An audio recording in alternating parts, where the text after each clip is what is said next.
মুক্তিযুদ্ধ নিয়ে প্রচুর আবেগ দেখা যায় বাঙ্গু সুশীলদের, এরা আবেগে কাইন্ডা দেয়, মুক্তিযুদ্ধ নিয়ে গব্ব করে, কিছু কইলে ফস কইরা ওঠে, আর রাজাকার পাকিস্তানের দালাল বইলা গালি দেওয়া শুরু করে, কয় পাকিস্তানকে যুদ্ধ করে হারাইছি। কিন্তু সত্যিকারের যুদ্ধটা যে কয়দিন হয়েছে ইন্ডিয়ার সাথে, সেই যুদ্ধে এই সোকল মুক্তিযোদ্ধাদের কোনো উল্লেখযোগ্য ভূমিকা নাই। আমাদের সেক্টরগুলো সরাসরি যুদ্ধে যেটুকু ভূমিকা আছে সেটাই গর্বের। ইস্ট বেঙ্গল রেজিমেন্টের 8টা ব্যাটালিয়ন নিয়ে আমরা সেক্টর তৈরি করি, আমরা সেটা জানি। যখন ইন্ডিয়ান আর্মি মুভ করলো বাংলাদেশের দিকে, তখন ইন্ডিয়ার 3টা ডিভিশনের সাথে আমাদের এই 8টা ব্যাটালিয়ন দিয়ে তৈরি যে সেক্টর গুলো, এগুলো ভাগযোগ করে দেওয়া হয়েছিল। কেউ মন খারাপ করেন না, সত্যিকার অর্থে আপনি যেটাকে মিলিটারি অপারেশন বা যুদ্ধ বলেন, সেখানে ফজা পাগলার মতো যারা বাংলাদেশের মুক্তিযুদ্ধ নিয়ে গব্ব করে, তাদের কন্ট্রিবিউশন ছিল প্রায় শূন্য। আমার কথা বিশ্বাস করার দরকার নাই। জেনারেল জ্যাকব মুক্তিবাহিনী নিয়ে তার বইয়ে কি লিখছে, জেনারেল জ্যাকবকে চেনেন তো, উনি পাক বাহিনীকে সারেন্ডার করাইছিলেন। সারেন্ডারের যে ছবিটা দেখেন, ওইটার মধ্যে দেখেন জেনারেল জ্যাকব প্রথম ইন্ডিয়ান জেনারেল যিনি ঢাকায় ঢুকছিলেন। উনি লিখছেন ওনার বইয়ে, মুক্তিবাহিনীর সদস্যদের অস্ত্র আর গোলা বারুদের সাথে পরিচিতি ছিল না।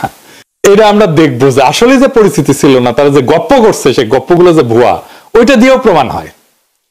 তাদের কম করে হলে 3 মাসের প্রশিক্ষণ দেওয়া দরকার ছিল, যেন গেরিলা যুদ্ধের মূলনীতিগুলো শিখতে পারে, কিন্তু তাদের 3 থেকে 4 সপ্তাহের ট্রেনিং দেওয়া হয়েছিল, তাই তাদের কার্যকারিতা ছিল সামান্য।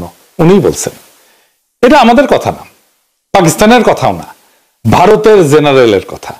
মুক্তিযোদ্ধারা জ্যাকবের এই কথার কোনো প্রতিবাদ করছে নাকি তারা জানে যে কথা লিখে গেছে জ্যাকব? এমন অনেক না জানা বিষয় নিয়ে আসতেছে আমার মেগা এপিসোড 1971-এর ভারত পাকিস্তান যুদ্ধের সামরিক অ্যানালাইসিস।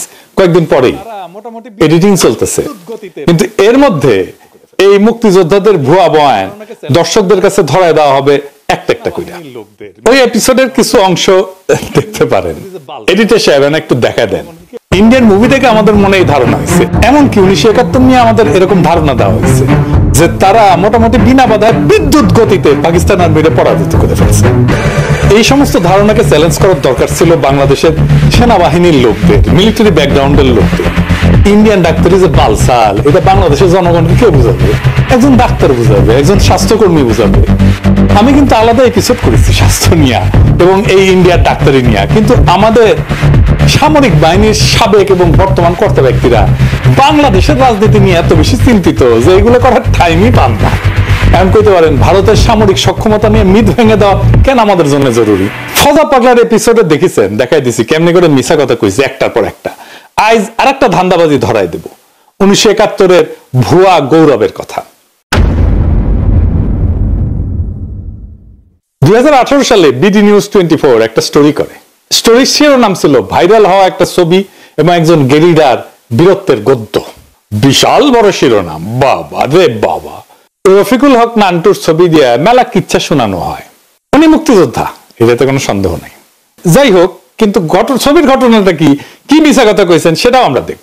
এই ছবিগুলো তুলছিলেন ক্র্যাক প্যাটার্নের ইকবাল আহমেদ সুফি ভাই।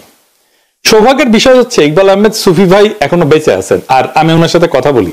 আমাদের মুরব্বী মানুষ তো, একদিন মনে হলো সুফি ভাইয়ের সাথে কথা বলি, ফোন দিলাম। সুফি ভাই, খোকা ভাই, মানে ওই যে ইশরাকের বাবা, জাহানারা ইমামের ছেলে রুমি, তারা সবাই বীরত্বের সাথে যুদ্ধ করছেন, যার রসদ পাইছেন তানিয়া। রুমি ভাইরা ধরা পড়ার পরে সুফি ভাইরা ক্র্যাক প্যাটার্নের অপারেশন চালায়, কিন্তু কখনো নাম ফুটাইতে দেখছেন এদেরকে? দেখেন নাই। কিন্তু এইটা নিয়ে যারা মিছা কথা বলছে সেটা ধরে দেওয়া উচিত, না হলে এগুলো নিয়ে বিভ্রান্তি তৈরি করবে আর 1971-এর যুদ্ধকে আরো বেশি বিতর্কিত করবে। ক্র্যাক প্যাটার্ন যে খুব বেশি সাফল্য দেখাইতে পারছে ঢাকায় গেরিলা অপারেশনে, সেটা আমি বলবো না, কিন্তু ওনারা ওনাদের সাধ্যমতো চেষ্টা করছেন। রুমি ভাই তো জীবনী দিয়ে দিচ্ছেন। এটা সুফি ভাইয়ের ছবি, আর এই যে পরপরের ছবিটা, মাথায় হ্যাট পরা, বগলের তলে একটা রাইফেল, উনি সুফি ভাইয়ের আব্বা সুফি পিয়ারউদ্দিন আহমেদ। এই পিয়ারউদ্দিন আহমেদ সাহেবের কাছ থেকে এই সৈয়দি বডিগার্ড পার্টির জন্য প্রায় টাকা পয়সা নিতেন আর কি। যাই হোক, আমরা এই রফিকুল হক নান্টুর বয়ান থেকেই দেখি যে উনি কি মিছা কথা বলছেন। আসেন আল্লাহর নামে শুরু করি। আমাদের ট্রেনিং হচ্ছে ওখানে 21 দিনের ট্রেনিং। আচ্ছা, প্রথমে আমাদের ট্রেনিং হলো শ্রীনগরী খোলা যায়, কিভাবে ওটাকে ডিসমেন্টলিং করা যায়, জি, আবার কিভাবে এটাকে আবার ফিক্স করা যায়, জি, লোড কিভাবে হয়, কিভাবে ফায়ার করতে হয়। এরপরেটা হলো আমাদের grenade, 36 hand grenade, mark 3 Banerjee না মার্ক 3 মার্ক 4 ব্যানার্জি। আমাদের সাহস বাড়াবার জন্য আমাদের ক্যাম্পের থেকে দূরে নিয়ে দিত, সেখানে তাদেরকে। আপনার রফিকুল নান্টু নিজেই বলেছেন যে তিনি 21 দিন ট্রেনিং পেয়েছেন, কথা সত্য। আমরা জেনারেল জ্যাকবের কথা জানতে পারছি এটা। তো কিসের ট্রেনিং পেয়েছেন উনি নিজেই বলতেছেন, 3টা জিনিস করার ট্রেনিং পেয়েছেন। 303 রাইফেল চালানো, এডিটর সাহেব 303 রাইফেলটা একটু দেখে দেন। বেয়োনেট চার্জ করা, 3 নাম্বার গ্রেনেড ছোড়া, 3টা কাজ। তো এই যে হাতে যে অস্ত্রটা দেখিচ্ছেন ছবি দিয়ে, বেশি অ্যাডম নিয়ে ছবি তুলিছে, এটা AK-47 এর মতো মনে হইলো এটা চাইনিজ ভার্সন AK-47, যেটা পাকিস্তান আর্মি ইউজ করতো, আত্মসমর্পণ পরে ফেলায় গেছিল। যাই হোক, এই অস্ত্র সম্পর্কে আমরা যথাযথ জায়গায় আরো বিস্তারিত আলাপ করব। 303 ট্রেনিং দিয়া AK-47 হাতে ধরাই দিছে, আর অস্ত্রটা যে আসলে চাইনিজ টেনগান না, এটা রফিকুল নান্টু জানে না। তা আমরা রফিকুল নান্টুর নিজের সাক্ষ্য থেকে দেখবো পরে। তিনি দাবি করেছেন যে তিনি ঢাকার একজন গেরিলা যোদ্ধা ছিলেন। আর মেজর হায়দার তখন ছিলেন ক্যাপ্টেন হায়দার, উনি তো গেরিলা ট্রেনিং দিয়েছেন, কিভাবে নিজেকে গেরিলা মানে খাওয়া দাওয়া না করে কিভাবে আমরা শত্রুদের উপরে ঝাঁপায় পড়া যায় সেইভাবে ট্রেনিং উনি দিয়েছেন। এইবার আমার প্রশ্ন, ঢাকার গেরিলাকে এই অস্ত্র ইউজ করি তো চাইনিজ AK-47 এর কপিটা করতো না। ইনফ্যাক্ট ঢাকার গেরিলাদের যুদ্ধাস্ত্র ছিল সামান্য। কি কি আসেন দেখি। গ্রেনেড, পিস্তল আর বেয়োনেট। সুফি ভাইয়ের সাথে কথা বলার সময় সুফি ভাই বলছেন যে ইন্ডিয়ান স্টেন গান দিছিল, ওই যে ফুটা ফুটা আছে ওই স্টেন গান। এডিটর সাহেব দেখেন, ওই স্টেন গান কাজ করতো না, কি জন্য দিছিল সেটাও সুফি ভাই বলছে। এইটা সাহেব সুফি ভাইয়ের ওই অংশটা একটু শুনে দেন না। ওইটা আমরা ব্যবহার করে রেখেছি, ওটাতে কিচ্ছু আর মানুষও মরে না, উল্টা পুরো ম্যাগাজিন গুলি একজনের গায়ে মারার পরেও সে এসে পোকাতে গ্রেফতার করেছিল। ইন্ডিয়ান স্টেন আমাদের প্রত্যেককে হত্যা করে দেওয়া ছিল। ভিতরে আমরা কয়েকজন পেয়েছিলাম টিপিআর এর ব্যবহার করা ছোট্ট চেন গান, ওগুলো ব্রিটিশ আমলের পুরানো চেন গান, অল্প কিছু, কিন্তু মোস্টলি ইন্ডিয়ান।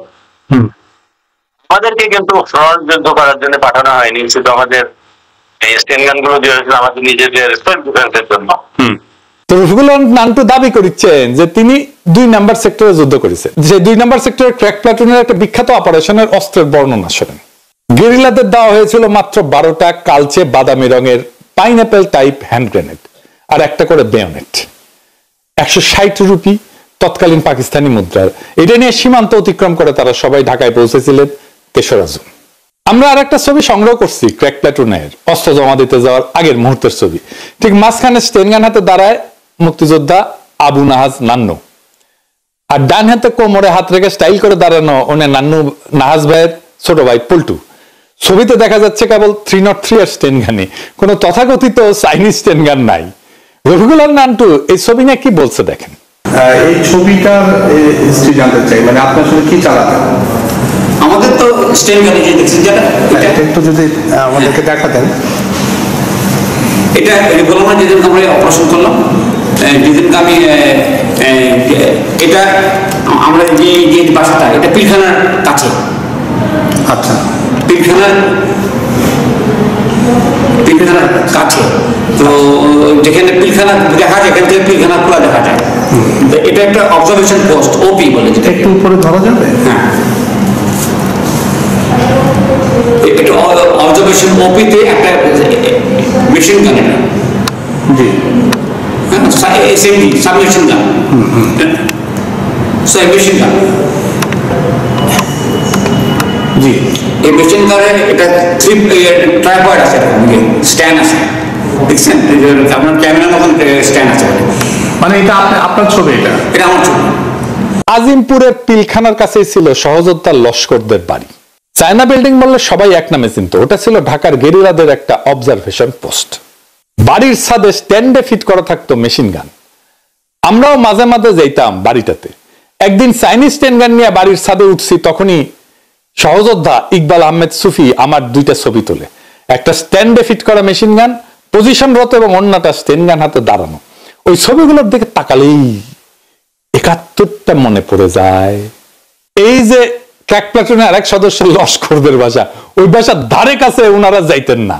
আর ওইখানে অবজারভেশন পোস্ট বসানো, এটা তো কোনো প্রশ্নই ওঠে না। অবজারভেশন পোস্ট বসায় প্রথাগত যুদ্ধে, গেরিলা অপারেশনে অবজারভেশন পোস্ট বসায় কি করবে? মানে ওর দেখে কি করবে, মানে এখানে কি করবে শহরের মধ্যে? এই মেশিন গান সংক্রান্ত বিষয়টা একটু বলি, যে এটা যে অস্ত্রটা দেখা যাচ্ছে ওটা প্রকৃতপক্ষে মেশিন গান না, এটা লাইট মেশিন গান। ওই অস্ত্রটা ছাদের স্ট্যান্ডের সাথে ফিট করা না, অস্ত্রটা টার্গেটের জন্য প্লেস করতে হয় এবং সামনে দুইটা মুভেবল স্ট্যান্ড থাকে এবং ওইটা রেখেই পোজ দেওয়া হয়েছে। এটা যে কোনো জায়গায় তাৎক্ষণিকভাবে সরানো যায়, এরকম করে বাস করা যায়, আবার খুলে রেখে বসানো যায়। এটা ছাদের সাথে না, অস্ত্রের সাথে ফিট করা, ওটাও জানে না।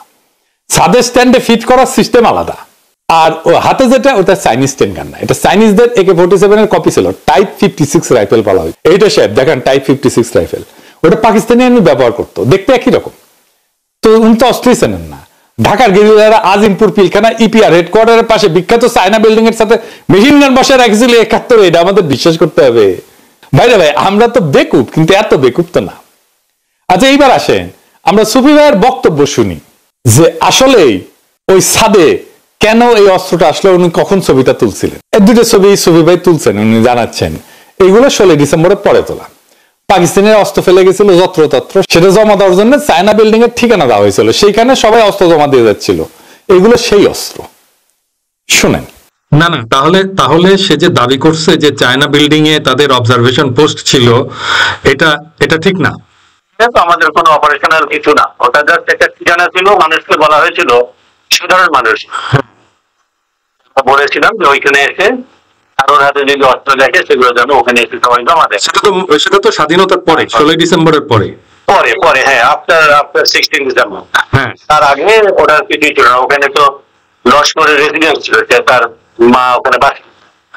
তো তার মানে মুক্তিযুদ্ধের সময়, মুক্তিযুদ্ধ যখন হচ্ছে তখন চায়না বিল্ডিং এর উপরে অবজারভেশন পোস্ট থাকার কোনো সম্ভাবনা নাই। সম্ভাবনা নাই, এবং মুক্তিযুদ্ধ চলাকালীন চায়না বিল্ডিং এর নামও তো আমরা মুখে আনতাম না, বিকজ ওটা লস্করের ঠিকানা। আচ্ছা আচ্ছা, তাহলে এটা একদম মিথ্যা দাবি, কমপ্লিটলি মিথ্যা দাবি। আপনারা যখন গেরিলা অপারেশন করতেন ক্র্যাক প্লাটুনের, তখন তো এই ধরনের অস্ত্র আপনাদের ছিল না নাকি? কি কি অস্ত্র ছিল? আমাদের প্রত্যেককে ছোট ইন্ডিয়ান স্টেন গান। আচ্ছা, ইন্ডিয়ান স্টেন, যেটা ফুটা থাকে না, ওইটা আমরা ব্যবহার করে রেখেছি। ওটাতে কিচ্ছু আর মানুষও মরে না, উল্টা পুরো ম্যাগাজিন গুলি একজনের গায়ে মারার পরেও সে এসে পোকাকে গ্রেফতার করেছিল। সে ক্র্যাক প্লাটুনের ছিল, সুরভাইয়ের মতো সে 2টা অপারেশনে অংশ নিয়েছিল। শোনেন তার মুখেই। আর আপনি মনে করতে পারেন যে নান্টু সাহেব 2টা অপারেশনে আপনাদের সাথে ছিল, একটা ইলেকশন কমিশনে আর একটা হচ্ছে প্রিন্ট অ্যান্ড পাবলিকেশনে। এই 2টা অপারেশনে আপনি মনে করতে পারেন। বড় ভাই ওখানে। আচ্ছা, তো আলগা ফাপড় নেওয়ার কি দরকার ছিল? এইবার আসেন তার বিল্ডিং উড়ায় দেওয়ার দাবি নিয়ে। সাবাবাজি করতে করতে গাঞ্জার নৌকা পাহাড়ে তুলে দিছে। সে বলতেছে 10 থেকে 12 পাউন্ড এক্সপ্লোসিভ ব্যবহার করতো, আর দাবি করে ওইটুকুন দিয়ে নাকি পুরো বিল্ডিং উড়ে যেত। হ্যাঁ, তো 10 থেকে 12 পাউন্ড এক্সপ্লোসিভ দিয়ে বিল্ডিং এর কাজ ভাঙবে বড়জোর। এই যে দেখেন, এটা জেরুজালেমের কিং ডেভিড হোটেল, ব্রিটিশ ম্যান্ডেটের হেডকোয়ার্টার ছিল। 1946 সালে ইসরায়েলি ইরগুনের বেগিন এখানে এক্সপ্লোসিভ দিয়ে বিল্ডিং এ হামলা করে। বিখ্যাত একটা ঘটনা, কিন্তু হামলার পর ভবনের একাংশ এইভাবে ধ্বংস হয়ে যায়। এই হামলাতে ইরগুন কতটুকু এক্সপ্লোসিভ ব্যবহার করছিল জানেন? শুনবেন, 350 কেজি, মানে 770 পাউন্ড। সেটাও বেসমেন্টে গিয়া স্ট্র্যাটেজিক্যালি বিভিন্ন ভালনারেবল পয়েন্টে সেট করা হয়েছিল। যে কোনো মিলিটারি এক্সপার্ট হিস্টোরিয়ান যখন এই 10 পাউন্ড এক্সপ্লোসিভ দিয়া বিল্ডিং উড়ায় দেওয়ার কাহিনী শুনবে, আস্তে আস্তে মুইতে দিবে। অবশ্য সে কইছে 12 কেজি, মানে 25 পাউন্ড আর কি এক্সপ্লোসিভ। ডিএপি তে 12 কেজি মানে 25 পাউন্ড লিখছে, আর নির্বাচন কমিশন অফিসে 12 পাউন্ড লিখছে। এইটুকুন এক্সপ্লোসিভ দিয়া বিল্ডিং উড়ে যাচ্ছে। চিন্তা করেন কি গপ্প। 1883 সালে লেবাননে বৈরুতের আমেরিকান মেরিনদের ব্যারাকে হেজবুল্লাহ হামলা করছিল। সেই বোম্বিং এ 241 জন আমেরিকান সৈন্য এবং 58 জন ফ্রেঞ্চ সৈন্য মারা গেছিল। অত্যন্ত দুঃখজনক ঘটনা। এই একটা 19 টন ট্রাককে এক্সপ্লোসিভ দিয়ে ভর্তি করিয়া একজন সুইসাইড বোম্বার ব্যারাকের কাছে নিয়ে গিয়ে ডেটোনেট করে দিছিল। সেখানে কত এক্সপ্লোসিভ ব্যবহার করেছিল জানেন?